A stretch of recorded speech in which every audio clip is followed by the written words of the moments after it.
கள்ளக்குறிச்சி விஷச்சாராயத்தை அருந்தி இத்தனை பேர் உயிரிழந்த அவலத்தை தடுத்திருக்க முடியுமா? அதற்கான வாய்ப்பு இருந்ததா? ஒரு அலட்சியம் இத்தனை பெரிய துயரத்திற்கு காரணமாகிவிட்டதா? விவரிக்கிறார் உள்ளீட்டு பிரிவு ஆசிரியர் ஜெய்சங்கர்.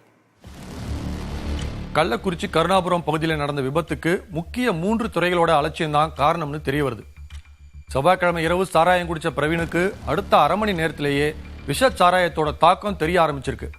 நள்ளிரவு 12:30 மணி அளவுல அரசு மருத்துவமனைக்கு அழைச்சிட்டு போன அவருக்கு குடிச்சிருக்கிறத காரணம் காட்டி சிகிச்சை தர முடியாதுன்னு மருத்துவர்கள் திருப்பி அனுப்பியிருக்காங்க. இந்த சம்பவத்தில் நடந்த விதிமீறல் என்னன்னா மருத்துவர்களுடைய கவனக்குறைவு. மருத்துவர்கள் அப்போதே சிகிச்சை கொடுத்திருந்தா காப்பாத்திருக்கலாம். விஷச்சாராயம் குடிச்சதும் தெரிய வந்திருக்கும். இது மருத்துவத்துறையுடைய அலட்சியம். இவருக்காக அலைஞ்ச மாமா சுரேஷ் நள்ளிரவு 2 மணி அளவுல அதே விஷச்சாராயத்தை வாங்கி குடிச்சிருக்காரு. அவருக்கும் அடுத்த அரை மணி நேரத்திலேயே பிரச்சனை வர தொடங்கியிருக்கு. ஏற்கனவே பிரவீனுக்கு அரசு மருத்துவமனையில சிகிச்சை தராததால தனியார் மருத்துவமனைக்கு அழைச்சிட்டு போயிருக்காங்க. அங்க அவரு காலை 7 மணி அளவுல இறந்துடுறாரு.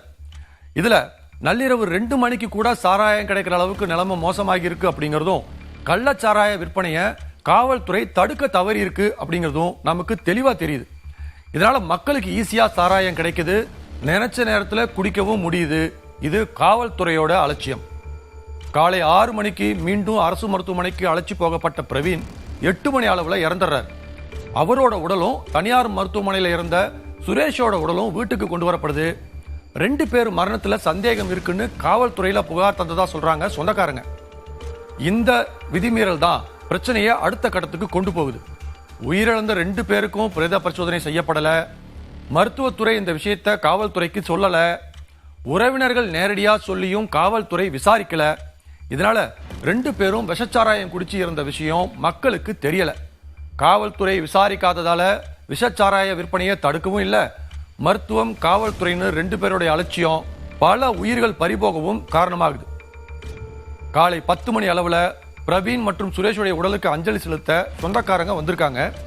அவங்கள பல பேர் குடிச்சிட்டு வராங்க. வந்தவங்கள சில பேர் போய் குடிச்சிருக்காங்க. குடிச்ச அடுத்தடுத்த மணி நேரங்களில் பாதிக்கப்பட்டு கள்ளக்குறிச்சி அரசு மருத்துவமனைக்கு கொண்டு வந்திருக்காங்க.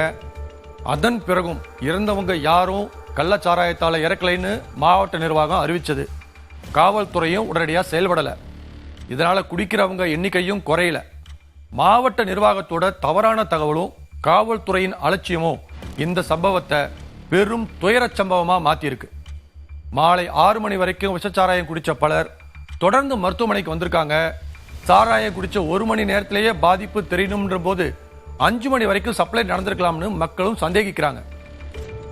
விஷச்சாராயத்தை குடிச்சு 2 பேர் இறந்த போதே இதை தடுத்திருக்க வேண்டிய ஒரு முக்கிய வாய்ப்பை மருத்துவத்துறை, காவல்துறை, மாவட்ட நிர்வாகம்னு 3 பேருமே தவற விட்டுருக்காங்கன்னு இதன் மூலம் நமக்கு தெளிவா தெரியும்.